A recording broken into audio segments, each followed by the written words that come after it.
please. No, not now, please. Just please. Hey, stop, please. Baby, stop. Stop. You want me to stop? No. Hey, stop it. Stop it. Stop. Hey. Stop. Stop. Hey. Stop. Hey. What are you doing? Stop. Stop. What are you doing? What are you doing? Stop. Stop. Who's who in the It Ends With Us dispute? Blake, Lively star and producer of the film. She accuses Baldoni and others of sexual harassment, misconduct, and retaliation, and claims a concerted PR campaign damaged her reputation. Justin Baldoni, director and star of the film, accused of improvising unwanted kissing, writing in unnecessary sex scenes, and more. He denies the allegations in Lively's complaint and accuses her team of planting negative stories. Jamie Heath, lead producer and Wayfarer Studios CEO, accused of showing Lively inappropriate videos on set, entering her makeup trailer uninvited, and more. Taylor Swift, director and star Justin Baldoni, alleges that co-star Blake Lively leaned on the powerful people in her life to ensure her vision for the movie ended up in the final cut. One of those powerful people is mega pop star Taylor Swift, whom Lively has counted among her best friends for years. The other is her husband, Ryan Reynolds. So who's telling the truth? Let's delve deep into this Hollywood drama. Are you going to sue Blake Lively too? Into oblivion, Megan. Wait till you see this lawsuit. Oh boy. Well, for what? I'm just going to tell you, you're going to have to wait and see. It's coming up soon. But it's all going to be based on evidence. It's not going to be just a lawsuit. It's going to be the kind of lawsuit that is full of evidence, admissions, documents, which prove exactly what she did and how she bullied her way through the process to take over the movie and used her PR people to try and destroy Justin. Justin Baldoni has sued Blake Lively, Ryan Reynolds, the actress's publicist Leslie Sloan, and the couple's publicity firm, Vision PR, for $400 million. The move comes after his $250 million lawsuit against the New York Times, and 2 weeks after Lively sued Baldoni for alleged sexual harassment, retaliation, and more. Attorney Brian Friedman filed the lawsuit on January in New York on behalf of Baldoni, his company Wayfarer Studios. It Ends With Us co-producer Jamie Heath, publicist Jennifer Abel, and crisis publicist Melissa Nathan. All parties were named in Lively's lawsuit, in which she accused Baldoni and Heath of misconduct on the set of the film and alleged his publicists launched a smear campaign that ruined her reputation. They have denied all allegations, and Friedman has been alluding to Thursday's lawsuit for weeks. Lively's legal team fired back in a statement on Thursday evening and accused Baldoni of victim blaming. According to the lawsuit obtained by Yahoo Entertainment, Lively stole the Baldoni-directed film It Ends With Us. And if it weren't for her self-inflicted press catastrophe she faced in August 2024, the public would likely have moved on and never known the truth about her. Some of the anecdotes included in the 179-page document will likely grab headlines, including one A-list name. Baldoni alleged he felt pressured into letting Lively rewrite a scene because of Taylor Swift and Reynolds. The lawsuit claimed that Lively never read Colleen Hoover's best-selling book, It Ends With Us, and that she Googled the hair color of her character, Lily. Lively allegedly would not meet with the film's domestic violence partner organization and embarked on a tone-deaf press tour. The lawsuit claimed Lively served the Los Angeles-based defendants as they evacuated their homes in the midst of devastating fires engulfing their city. Baldoni also responded to Lively's claim in her complaint that he initiated unchoreographed kissing scenes and alleged she initiated it. While Lively now takes issue with any innocuous improvisation, Baldoni, as Ryle, may have allegedly initiated while in character. Baldoni treated their relationship on camera as professional, each playing their part, each doing their job, the lawsuit read. If no one was supposed to improvise, Baldoni would have no way of knowing based on Lively's own actions. The very beginning, long before we ever started filming, I brought on an intimacy coordinator. And again, step one. And then the second part of that was also a stunt coordinator. Also, as a male, I wanted to make sure that all those scenes had and were shot and designed with a female gaze. So I did whatever I could to take myself out of it. So really relied heavily on our female intimacy coordinator, on our incredible stunt coordinator, who was also a woman for those scenes. And honestly, Blake had a big involvement in how those scenes were orchestrated and designed. Because at the end of the day, I just wanted to make sure that they did justice and honored the experience of so many people and women that have actually experienced this. So we didn't want to shy away from it, and yet we also had to be really mindful to make it as real as possible. I just wanted to capture the essence of the book in the complexity of these relationships, the deep love that was there, the confusion and the situation that Lily is in, and also her choosing something different for herself than was chosen for her. Lively demonstrated again and again that this was a normal and acceptable part of filming romantic scenes. This appears to be something Lively's legal team directly hit back at when they issued the following statement to Yahoo on Thursday evening. This latest lawsuit from Justin Baldoni, Wayfarer Studios, and its associates is another chapter in the abuser playbook. This is an age-old story. A woman speaks up with concrete evidence of sexual harassment and retaliation, and the abuser attempts to turn the tables on the victim. This is what experts call DARVO: deny, attack, reverse victim offender. Wayfarer has opted to use the resources of its billionaire co-founder to issue media statements, launch meritless lawsuits, and threaten litigation to overwhelm the public's ability to understand that what they are doing is retaliation against sexual harassment allegations. They are trying to shift the narrative to Ms. Lively by falsely claiming that she seized creative control and alienated the cast from Mr. Baldoni. The evidence will show that the cast and others had their own negative experiences with Mr. Baldoni and Wayfarer.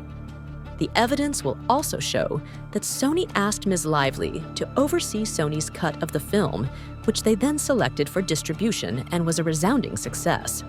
Their response to sexual harassment allegations: she wanted it, it's her fault. Their justification for why this happened to her: look what she was wearing.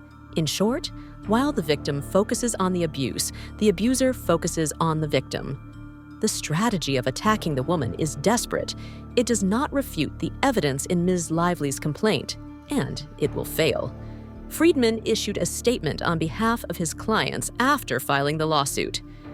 This lawsuit is a legal action based on an overwhelming amount of untampered evidence detailing Blake Lively and her team's duplicitous attempt to destroy Justin Baldoni, his team, and their respective companies by disseminating grossly edited, unsubstantiated, new and doctored information to the media, the attorney told Yahoo on Thursday.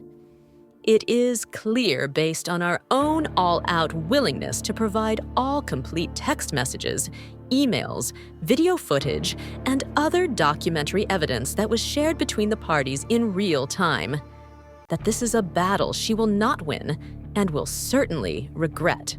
Friedman continued.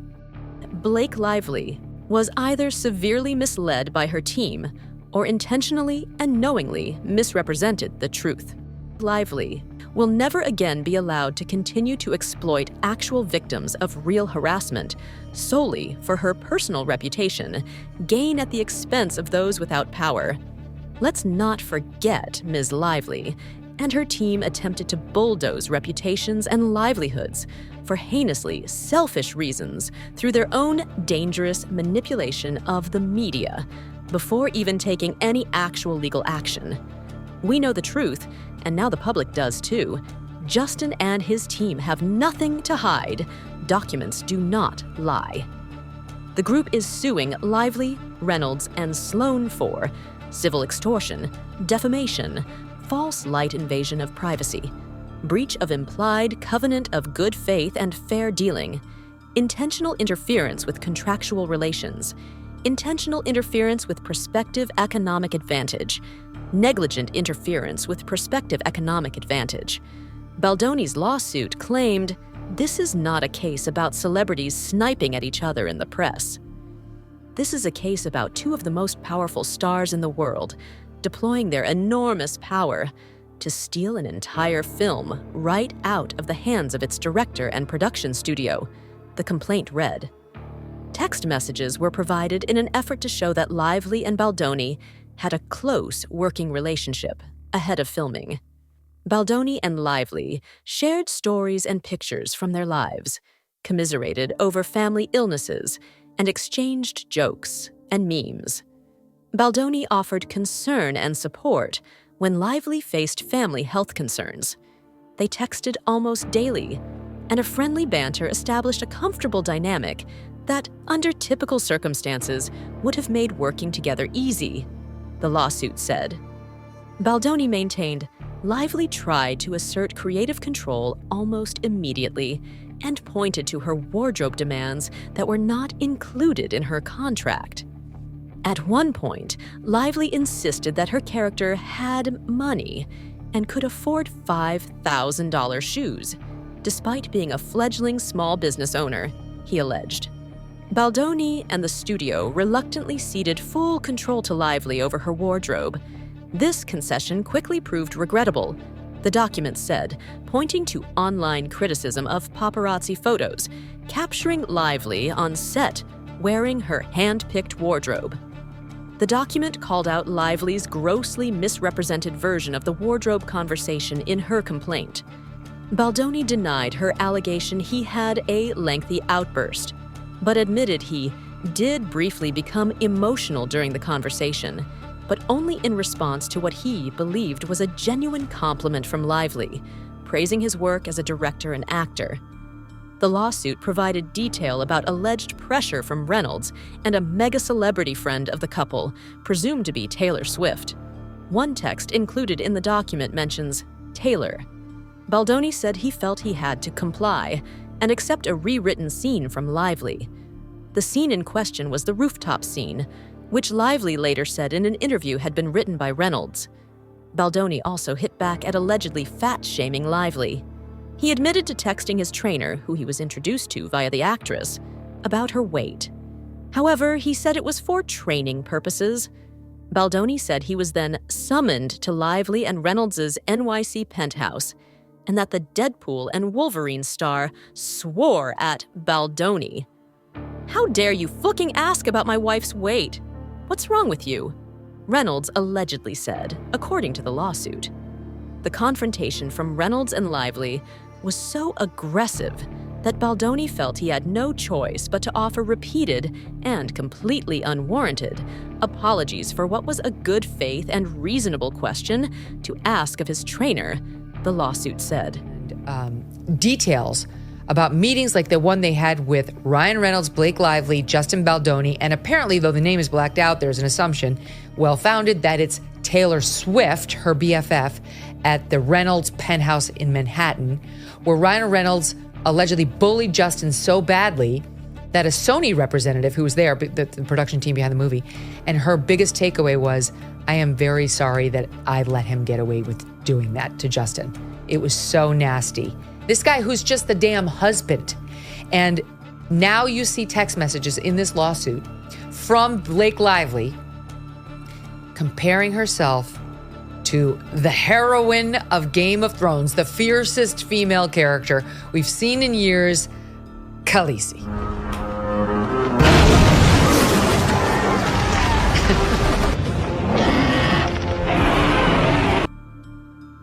That's her riding her dragon. She's the mother of dragons in Game of Thrones, and that's what Blake Lively says in a text message, that she too has her dragons, Ryan Reynolds and Taylor Swift. That's, again, believed to be the other person, and that they are powerful advocates for her. And while it seems to be said like, I'm so lucky that I have them as great storytellers to help me rewrite the script. Reynolds demanded Baldoni remove the scene entirely. Lively refused to perform the lift scene in the end, even after it was rehearsed with a stunt double. Baldoni said Lively flat out lies about the absence of this scene in her complaint. The only reason the scene wasn't in the film is because Lively and Reynolds ensured it was taken out of the film. Accommodating Lively, Baldoni rewrote the scene with Lively, despite the fact that for creative reasons, this scene was important to him as a storyteller and director, the lawsuit said.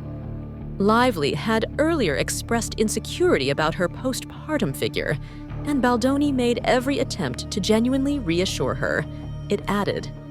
A text message of this exchange is included in the document. The lawsuit also goes into detail about Sloane's alleged smear attempt of Baldoni. This footage, which appears in the finished version film It Ends With Us, only in this brief slow-motion montage, appears to show the two stars discussing how to play the scene as they slow dance. Baldoni's team says the 3 takes of this scene, reportedly shot in May 2023, show that what took place on set doesn't match claims of sexual harassment that Lively made an illegal complaint last month. According to the complaint, while filming a slow dance scene, Baldoni was, quote, caressing Miss Lively with his mouth in a way that had nothing to do with their roles. In the raw footage released by the director's attorney, the two stars can be heard talking about production details while playing to the camera as a couple in love. The complaint says Baldoni, quote, dragged his lips from her ear and down to her neck as he said, "It smells so good." Baldoni's representatives say that the tape proves it didn't happen. I'm probably getting spray tan on you. It smells good. Well, it's not that. It's my body makeup. Lively's legal team firing back in a statement, quote, Justin Baldoni and his lawyer may hope that this latest stunt will get ahead of the damaging evidence against him, but the video itself is damning. Lively's representatives say that the footage corroborates her account of what happened, arguing that it shows Baldoni, quote, attempting to kiss her, kissing her forehead, rubbing his face and mouth against her neck, flicking her lip with his thumb, caressing her, telling her how good she smells, and talking with her out of character, adding that no woman should have to take defensive measures to avoid being touched by their employer without their consent. The newly released videos follow a lawsuit filed last week by Baldoni against Lively, her PR team, and husband Ryan Reynolds for defamation and extortion. Lively's legal team calling the lawsuit another chapter in the abuser playbook. A bitter battle where both sides believe the same scene tells a very different story. So now Baldoni's team says it has more footage. I mean, there are lawsuits, but this is a public relations battle at this point. This is getting so messy. And so now they're saying, Baldoni's legal team, that they are going to release more behind-the-scenes footage. And I told you guys last week that website, they are planning to put it up this week. The website is for the public to look at text messages and emails between Baldoni and Blake Lively, between other people, because they really care, like you just said, about the court of public opinion. And obviously they care about the court of law because there's multiple lawsuits on both sides here. Now, you know, Lively's team is saying that this release of the 10 minutes of footage is an unethical manipulation of the public and that this is an ongoing harassment campaign against her. But they are both going tit for tat here. And I just think it's so interesting how this will eventually all end up. Yeah. Well, we'll see if it ends up in a court of law or if, you know, both sides stand down or what happens. Also, not being an actor, you don't know what's normal and what's not normal in those moments. Exactly. It's like, all we know, it just seems real cringy. Yeah. I don't know if I could be an actor. Cringy. Yeah. That's the best way to describe it. We don't, at least, you know, like pretending like you like each other and stuff. Weird. Well, there's more to come, that's for sure.